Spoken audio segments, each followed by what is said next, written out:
Hello, the spicy कढई या चॅनलवर तुमचे खूप खूप मनापासून स्वागत आहे। आज आपण इथे कैरीची चटणी कशी बनवायची ही रेसिपी मी तुम्हाला शेअर करणार आहे। इथे मी डाळ कैरी बनवणार आहे। अशी चटपटीत उन्हाळ्यात जेवण जात नाही आपल्याला अशी चटपटीत चटणी आता आपण इथे बनवायला घेऊया। अशा या चटपटीत डाळ कैरीचं साहित्य दाखवते। मी इथे 1 वाटी हरभऱ्याची डाळ घेतलेली। ही डाळ मी इथे 4 तास भिजवून घेतलेली। त्यानंतर 1 वाटी भरून कैरी किसून घेतलेली, आल्याचे तुकडे घेतलेले, 4-5 लसणाच्या पाकळ्या घेतलेल्या, 5-6 हिरवी मिरची घेतलेली। हिरवी मिरची तुम्ही तुमच्या तिखटनुसार घेऊ शकता।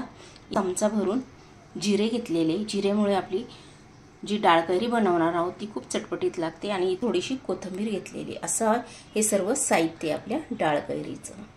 आता आपण हे सर्व साहित्य फक्त कैरी सोडून आपण हे सगळं मिक्सरला फिरवून घेणार आहोत। मिरची, लसूण, आलं टाकून घेत आहे। त्यानंतर इथे कोथिंबीर टाकून घ्यायची। त्यानंतर इथे चवीनुसार मीठ टाकून घेतलेलं आहे। जिरे टाकून घ्यायचे आणि हे मिक्सरला आता मी फिरसरला अशी एकसारखी नाही फिरवायची, मधनं बंद करत फिरवायची अशी झालेली आहे। आता आपण पुन्हा एकदा फिरवणार आहोत।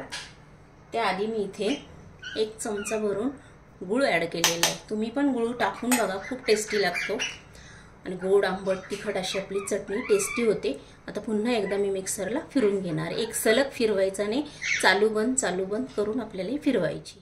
वाटून झालेली अशी आरडी भरडी वाटून घ्यायची। वाटताना गूळ का घालायचा की त्या मिक्सरला फिरवल्यानंतर तो पूर्ण डाळीमध्ये मिक्स होतो।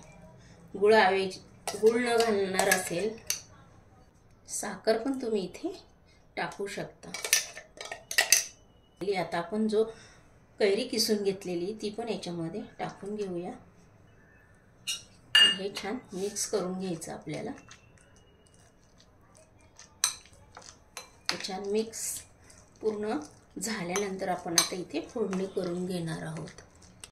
इथे पूर्ण मिक्स करून झालेलं आहे। आपण गॅस चालू केलेला आहे, त्याच्यावर तडका पॅन ठेवलेला आहे। 1 चमचा भरून इथे तेल टाकून घेतलेले आहे। त्याच्यामध्ये आता आपण मोहरी टाकून घेणार आहोत। आपली मोहरी छान तडतडले की त्याच्यामध्ये आता जिरे टाकून घेतलेले। जिरे छान फुलले की हिंग चिमूटभर टाकून घ्यायचं आहे। त्यानंतर आपण इथे कढीपत्त्याची पानं टाकून घ्यायची, थोडीशी हळद टाकून घ्यायची आणि ही फोडणी थोडीशी साधारण थंड झाली तर आपण ही फोडणी याच्यामध्ये ओतून घेत आहोत। फोडणी ओतल्यानंतर आपण लगेचच हे छान मिक्स करून घ्यायचे आपल्याला। आपली छान मिक्स करून झालेली थोडीशी कोथिंबीर टाकून घेत आहोत। आपली इथे डाळ कैरी तयार झालेली आहे। तुम्हाला ही माझी डाळ कैरीची रेसिपी आवडली असेल तर लगेच लाईक करा, कमेंट करा। चॅनलवर जर तुम्ही नवीन असेल तर सबस्क्राईब करून घ्या। हा व्हिडिओ तुमच्या मित्रमैत्रिणींना शेअर करा। असे छान छान व्हिडिओ पाहण्यासाठी आपण पुन्हा भेटूया। तोपर्यंत बाय।